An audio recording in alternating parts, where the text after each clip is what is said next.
Kardashians? What are the biggest websites online? Porn sites. That's a lot of attention, but the intent to buy is going to be low for any of those over time writ large. And so I think you have to ask yourself, okay, if I get a ton of attention, let's make sure I'm really thoughtful on what I get attention for. And then let's think about once I have that attention, where do I actually have some sort of expertise or value that I can trade in order for people to have an intent to buy? And I think about it like this.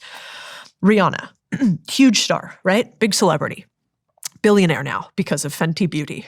Drake, giant celebrity, arguably more views, more hits than Rihanna, worth 1/5, 1/6, 1/8 what Rihanna is worth. Why? Because he has tons of attention, but he hasn't actually done much to get intent to buy from him. And so Rihanna's just categorically better, if we define better as a bank account and scoreboard on net worth, than Drake is at monetizing their intention. And so I think that a lot of creators online think too much about views, likes, subscribes, and don't think very much about how do I monetize on top of this? Because nobody stays relevant forever online. And so I think while you're in the spotlight, you do have to think about how you're going to convert that funnel in some way. That's a really great point. A lot of the people you see blowing up online, they do have a back end that monetizes it because, to your point, it costs money. I probably spend 40, 50,000 a month just on retainers of people who are working on that stuff. And content. Yeah, content related stuff. And, because I have businesses that can monetize that, then it's worth doing. But it's hard to compete with that if you don't have a back end.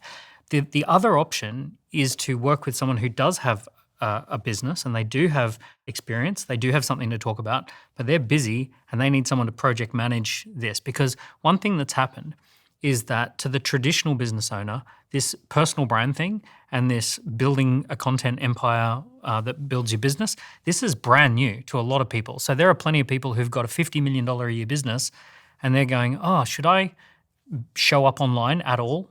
Maybe I should. And they're just starting to tiptoe into the water and they've got a story, they've got a back-end business, they can monetize it, they can allocate budget to it. You could be the person who does that. And if you did do that, you would be one of the very special people in their life. I had a guy come to me a couple of years ago and said, Daniel, I just cannot believe you've written 5 books at the time, you've got 7 different companies, you've got all this stuff going on, and you've got a few thousand followers. And I've had a look online, you get like 10,000 views a month. And I'm like, yeah, but I'm busy, I'm running my businesses. And he came to me and said, I will project manage you into the millions per month. And he just literally picked this up, a guy called Martin, right?